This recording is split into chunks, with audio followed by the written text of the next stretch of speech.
To schedule SMS on the Realme C71, all you simply have to do is first go for the Messages application.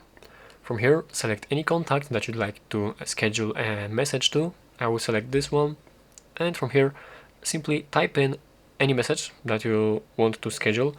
Just make a whole message right here, and after that, you have to press and hold on this SMS button, and after that, you will be able to actually schedule send this SMS.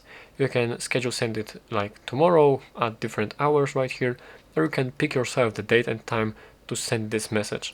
And yeah, here you can simply pick it, press next, select the hour to send this message, and press set. And now, as you can see, here appeared this this information that this message will be sent at the July 12th, and that's pretty much it. As you can see, this is the scheduled message now, and you can simply press to send it.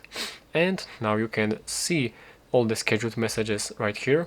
They will be available right here.